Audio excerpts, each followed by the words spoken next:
आजकल बांग्लादेश रीजन के दूसरे मुल्कों के साथ मिलकर सार्क के रिवाइवल की कोशिशें कर रहा है।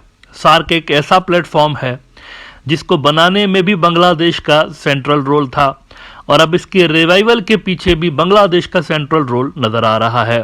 और इसी हवाले से पिछले दिनों मस्कत के अंदर बांग्लादेश के जो मिनिस्ट्री ऑफ एक्सटर्नल अफेयर्स के एडवाइजर हैं तौहीद हुसैन साहब, उनकी मुलाकात इंडिया के एक्सटर्नल अफेयर्स के मिनिस्टर जयशंकर के साथ हुई थी। उस मुलाकात की डिटेल्स मैंने इस प्रोग्राम के अंदर आपके साथ शेयर की थी कि यहां से इन्होंने, बांग्लादेश वालों ने जब सार्क के रिवाइवल का टॉपिक छेड़ा तो उधर से न्यू दिल्ली वालों की तरफ से जो जवाब आया वो डिस्करेजिंग किस्म का था।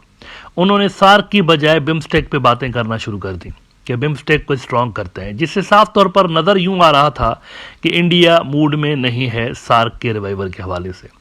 लेकिन अब जो नई डिटेल्स इस मीटिंग के हवाले से सामने आ रही हैं वो और भी ज्यादा चौंकाने वाली हैं। इतलात ये आ रही है कि एक तरह की धमकी दी गई है बांग्लादेश को, धमकी, और वो धमकी ये दी गई है, उनको कहा गया, जब उन्होंने सार्क के रिवाइवल की बात की तो आगे से उनको कहा गया कि डोंट नॉर्मलाइज दी टेरर। कितनी बड़ी बात है। ये जयशंकर ने बात की है बांग्लादेश के फॉरेन मिनिस्ट्री के एडवाइजर के सामने, डोंट नॉर्मलाइज दी टेरर। अच्छा, नॉर्मलाइज दी टेरर कहां से आ गया सार्क के रिवाइवल में? वो कह रहे हैं वो जो पाकिस्तान है ना सार्क में, वो टेरर का एपिक सेंटर है, तो आप उनको प्लेटफॉर्म देने की बात ना करें, ये कहा गया है इंडिया की जानिब से। अब वैसे तो ये बेवकूफ़ाना और इंतहाई घटिया किस्म की बात इन्होंने कह दी है और मुनाफिकाना किस्म की बात है, क्योंकि ये पाकिस्तान के साथ कई सारे और फोरम्स के अंदर बैठे हुए होते हैं, एससीओ समेत, शंघाई कोऑपरेशन ऑर्गेनाइजेशन समेत दीगर फोरम्स पर बैठे हुए होते हैं, एक ही प्लेटफॉर्म शेयर करते हैं, वहां इनको शर्म नहीं आती, यहां पर इनको टेरर याद आ जाता है। असल मसला चाइना है, उस दिन भी आपको बताया था, असल मसला चाइना है। इनको लग रहा है कि ये जो सार्क दोबारा से रिवाइव होगा इसके ऊपर चाइना का असर रसूख ज्यादा होगा और ये प्लेटफॉर्म डायरेक्टली या इनडायरेक्टली चाइना भी इस्तेमाल कर सकता है। द प्रिंट के अंदर देखिए जयशंकर ने क्या बड़ी बड़ी बातें की हुई हैं। Do not normalize terrorism by backing Pakistan, Jaishankar told Bangladeshi counterpart last week. असल में इनको आदत पड़ी हुई है, बांग्लादेश की फॉरेन पॉलिसी के ऊपर असरअंदाज होने की इनको आदत पड़ी हुई है। शेख हसीना इनकी जो पिट्ठू थी, पपेट, वो इनकी लाइन टो कर रही होती थी और अब भी ये वही कोशिश कर रहे हैं कि इनकी दी गई डिक्टेशन को बांग्लादेश फॉलो करे और खुद को पाकिस्तान से डिस्टेंस करे। यानी ये अभी भी बांग्लादेश की फॉरेन पॉलिसी को डिक्टेट करने की अपनी सी कोशिश कर रहे हैं। Bangladeshi foreign adviser Tauhid Hussain sought Jaishankar support to revive SAARC last weekend. India boycotted a SAARC summit in Pakistan after 2016 Uri terrorist attack. अच्छा, जयशंकर को मैंने यहां पर कई बार बताया हुआ है, इंडिया का जो बीजेपी का एक पुराना सीनियर पॉलिटिशियन है सुब्रमण्यम स्वामी, ये इसको मोदी का वेटर बोलता है। अब उनकी भाषा भी देखकर कुछ कुछ यही लग रहा है कि स्वामी के अल्फाज में कुछ वजन तो महसूस हो रहा है बहरहाल, क्योंकि इस तरह की जो भाषा है ना वो डिप्लोमेट्स यूज नहीं करते। कह रहे हैं कि everyone in South Asia is aware of which country and what activities are responsible for stymieing SAARC.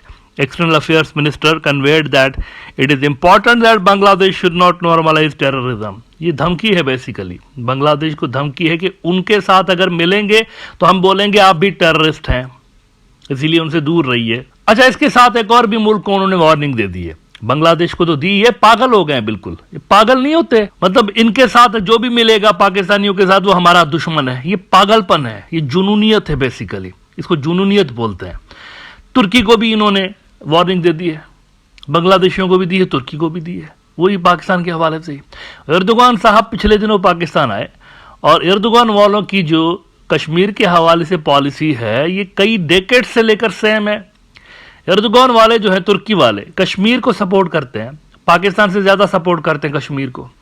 पिछले दिनों जब एर्दोगान पाकिस्तान आया 12 और 13 फरवरी को, तो उसमें उन्होंने कहा कि जम्मू एंड कश्मीर का जो मसला है उसको तो हल होना चाहिए और जैसे कश्मीरी लोग चाहते हैं उनकी जो विल है। अच्छा, ये पाकिस्तान का ऑफिशियल स्टांस है, वैसे जो इन्होंने एर्दोगान ने कहा यही पाकिस्तान का ऑफिशियल स्टांस है। पाकिस्तान ये नहीं कहता कि कश्मीर हमें दे दो, इंडियन कश्मीर हमें दे दो, ऐसा नहीं बोलता। वो कहते हैं यहां पर आप इलेक्शन कराओ, जैसे कि यूनाइटेड नेशंस की रेजोल्यूशंस में है, सिक्योरिटी काउंसिल की में, और कश्मीरियों को डिसाइड करने दो कि वो कहां जाते हैं, पाकिस्तान के साथ जाते हैं या इंडिया के साथ जाते हैं। Let them decide. वो ये कहते हैं इलेक्शन से भागते ये हैं, इनको पता है कि इन्होंने कितना जुल्म मचाया हुआ है वहां पर, इनको पता है 100% सर्टेनिटी है इनको कि जिस रोज इलेक्शन कराएंगे we will lose Kashmir. Kashmiri लोगों के अंदर ये इतने ज्यादा अनपॉपुलर हैं, 1 लाख से ज्यादा कश्मीरी शहीद कर चुके हैं, तो इनको पता है कि ये कश्मीरी कभी भी हमारे फेवर में वोट नहीं देंगे, तो ये वहां पर कब्जा करके बैठे हुए हैं। तो एर्दोगान ने यही बात की कि कश्मीर का मसला कश्मीरी लोगों की विल के हिसाब से, उनकी विल, उनकी मर्जी के मुताबिक हल होना चाहिए। Let them decide. इस पे उन्होंने एर्दोगान को भी अपने तौर पर बुरा भला बोला हुआ है। द प्रिंट कहता है कि Erdogan visited Pakistan on 12-13 February. During his visit, the Turkish president suggested that the issue of Jammu and Kashmir should be solved bilaterally by India and Pakistan, keeping in mind the aspirations of the Kashmiri people. ये official stance है पाकिस्तान का भी। Erdogan further said Turkey stand in solidarity with the Kashmiri people. अब इस पे वो कहते हैं कि India lodges protest with Turkey. पहले बांग्लादेश को उन्होंने बुरा भला बोला कि ये कहाँ सार्क की तरफ जा रहे हैं, पाकिस्तान की तरफ जा रहे हैं, वो तो टेररिस्ट मुल्क है। और अब ये तुर्की को भी बोल रहे हैं कि we reject such objectionable comments on matters which are internal to India. काहे का इंटरनल है? ओआईसी की करारदादें पड़ी हुई हैं, सारा का सारा मुस्लिम ब्लॉक इंडिया की इस टेररिज्म को कंडेम कर चुका है। ओआईसी की कई सारी रेजोल्यूशन है, यूनाइटेड नेशंस के सिक्योरिटी काउंसिल की रेजोल्यूशन है। इंटरनल मैटर काहे का हो गया? ये तो सारी दुनिया जानती है कि इंटरनल मैटर नहीं है, डिस्प्यूटेड इलाका है। डिस्प्यूटेड नहीं होता तो इतने सारे फोरम्स की रेजोल्यूशन इसके ऊपर नहीं होती। आगे वो कहते हैं we have launched a strong protest with the Turkish ambassador in New Delhi. Such unwarranted statements on India's territorial integrity and sovereignty are unacceptable, said Jaiswal Friday. तो यहाँ पर ये दो भोंडे किस्म की हरकतें न्यू दिल्ली की तरफ से हमें नजर आई है। एक तो बांग्लादेश की एक अच्छी कोशिश को इन्होंने डिस्करेज करने की कोशिश की, उनको बोला सार्क को छोड़िए, हमारे बिम्स्टेक को स्ट्रांग कीजिए, क्योंकि यहाँ पर हम दादा हैं, बिम्स्टेक के पावर हाउस हम हैं, ड्राइविंग फोर्स हम हैं, तो आप हमारे कैंप में आ जाइए। वही कैंप पॉलिटिक्स पाकिस्तान से दूर रही है, वरना फिर हम ये समझेंगे कि आप टेररिज्म को प्रमोट कर रहे हैं। अगर आपकी फॉरेन पॉलिसी में पाकिस्तान आया तो हम यही समझेंगे कि आप टेररिज्म के साथी हो गए हैं। और साथ साथ उन्होंने तुर्की को भी कहा है कि ये जो डिस्प्यूटेड इलाका है ये डिस्प्यूटेड नहीं है, ये हमारा इलाका है, तो आप इस पर कमेंट करने से दूर रहिए। मेरे ख्याल से ये दोनों जो अप्रोच हैं ये गलत अप्रोच है।